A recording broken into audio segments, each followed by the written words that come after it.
Hello views, welcome to TJMS Tamil channel.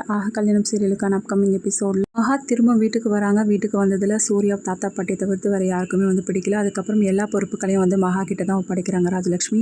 ஆஃபீஸோட பொறுப்பு மட்டும் இல்லாமல் எம்டி பதவி மகாவுக்கு கொடுக்குறாங்க. சூர்யா மகா கிட்ட சரியாகவும் பேசுறது கிடையாது. அதுக்கப்புறம் மகா ஆஃபீஸ்க்கு போகிறாங்க. ஆஃபீஸில் உள்ள வேலைங்களாம் பார்த்துக்கிறாங்க.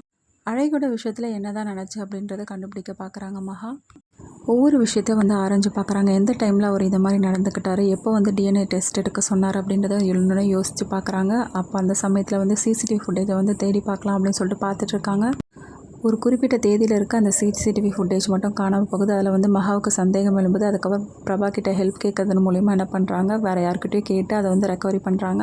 அதில் ராகவன் அழுதுகிட்டே சூர்யாவை பார்த்து, அழகோட அப்பா வேறு யாரும் இல்லை, நான் தான் சூர்யா. இன்றைக்கி வேறு டிஎன்ஏ டெஸ்ட் வேறு எடுக்க போகிறாங்க. அதில் எல்லா உண்மைகளும் எனக்கு தெரிஞ்சிடும். அதுக்கப்புறம் நான் உயிரோடவே இருக்க மாட்டேன் அப்படின்னு சொல்லிட்டு பேசுறது மூலிமா அதன் மூலிமா தன்னோட அப்பாவுக்காக, ராகவன் மாமாவுக்காக தான் இவர் பழி ஏற்றுக்கிட்டாங்க அப்படின்ற உண்மை தெரிஞ்சுக்கிறாங்க. அப்போ ராகவன் சூர்யா கிட்ட சொல்கிறாங்க, செக்ரட்டரியாக வேலை செஞ்சவங்க கிட்ட தான் எனக்கும் அவருக்கும் நல்ல பழக்கம் ஏற்பட்டுச்சு.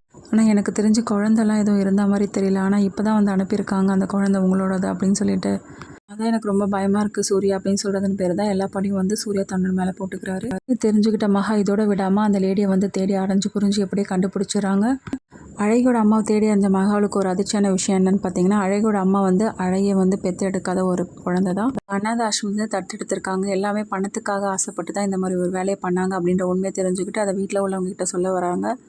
எப்படி வீட்டில் உள்ளவங்ககிட்ட எல்லா உண்மையும் சொல்லிட்டாலே சூர்யா மேலே எந்த தப்பும் இல்லைன்றது எல்லாருக்கும் தெரிய வந்துடும் அப்படின்னு சொல்லிட்டு மகா சந்தோஷப்பட்டு அந்த லேடியை கூட்டிகிட்டு வராங்க. பார்த்த பிறகு தான் மகாவுக்கு காத்திருந்த அதிர்ச்சி என்னன்னு பார்த்தீங்கன்னா, சூர்யா தான் என்னோட கணவர், இந்த அழகோட அப்பா சூர்யா தான் அப்படின்னு சொல்லிட்டு எல்லாரும் முன்னே போட்டு உடைக்கிறாங்க. இதனால் மகா அதிர்ச்சியாக இருந்து மட்டும் இல்லாமல் என்ன இப்படி பேசுகிறீங்க அப்படின்னு சொல்லி கேட்க, வேறு எப்படி பேச சொல்கிறீங்க, உண்மையை தானே நான் சொல்கிறேன் அப்படின்றாங்க. உடனே தாத்தா பாட்டி இதுக்கான முடிவை நான் அப்புறமா சொல்கிறேன் அப்படின்னு சொல்லிட்டு அமைதியாக இருக்காங்க. அதுக்கப்புறம் சித்ராதேவி கிட்ட பேசிகிட்டு இருக்காங்க. நீங்கள் நடிக்க சொன்ன மாதிரி நான் எல்லாமே செஞ்சுட்டேன் பார்த்தீங்களாமா அப்படின்னு சொல்லிட்டு இதை கேட்டு மகா அதிர்ச்சியானது மட்டும் இல்லாமல் சித்ராதேவி கிட்ட சண்டை போட வராங்க.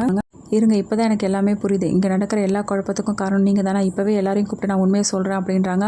கூப்பிட்டு உண்மையை சொல்லு, இப்போவே ராஜலட்சுமி அக்காவும் கூப்பிட்டு உண்மையை சொல்லு, அழகோட அப்பா வேறு யாரும் இல்லை, ராகவன் மாமா தான் அப்படின்னு சொல்கிறத கேட்டு மகா ரொம்பவே அதிர்ச்சியாக போகிறாங்க. இந்த உண்மை எப்படி உங்களுக்கு தெரியும் அப்படின்னு சொல்லிட்டு சித்ராதேவியை பார்த்து கேட்க, உண்மை எனக்கு தெரிஞ்சனால தான் நான் இப்படி ஒரு பிளானே போட்டேன், இதை சொல்ல உனக்கு வெக்கமாக இல்லை அப்படின்னு சொல்லிட்டு மகா திட்ட ஆரம்பிக்க, எனக்கு ஒன்றும் எந்த வெக்கமும் இல்லை, என்னை பொறுத்தவரை இந்த சொத்துக்கள் எல்லாம் அடையணும், அதுதான் என்னோட பெரிய பிளானே அப்படின்றாங்க. என்ன மகா, வீட்டில் உள்ளவங்ககிட்ட எல்லாத்தையும் சொல்லணுமா, போய் சொல்லுமாங்க, அதுக்கு முன்னாடி நான் என்ன சொல்லுவேன்னா ராஜலட்சுமி அக்காவுக்கும் கூப்பிடுவேன், அழகியோட அப்பா வேறு யாரும் இல்லை, ராகவன் மாமா தான் அப்படின்ற உண்மையை போட்டு உடைப்பேன், அதுக்கப்புறம் ராஜலட்சுமியோட நிலைமை என்ன ஆகணும் உனக்கே தெரியும்ல அப்படின்ற மாதிரி பிளாக்மெயில் பண்ணுறாங்க. இதை கேட்ட மகாவால் தாங்கிக்கவே முடியல. என்ன இவங்க இப்படி பேசுகிறாங்களே அப்படின்னு சொல்லிட்டு என்ன பண்ணுறாங்க, சித்ராதேவியை காரி துப்புறாங்க. பிரச்சனையை எப்படி முடிக்கணும்னு எனக்கு நல்லாவே தெரியும் அப்படின்னு சொல்லிட்டு என்ன பண்ணுறாங்க, மகா சித்ராதேவியை பார்த்து சேலஞ்ச் பண்ணிட்டு போகிறாங்க.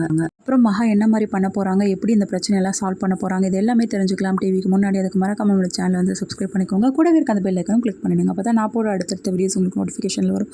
ஓகே வியூஸ், தேங்க்ஸ் ஃபார் வாட்சிங் திஸ் வீடியோ.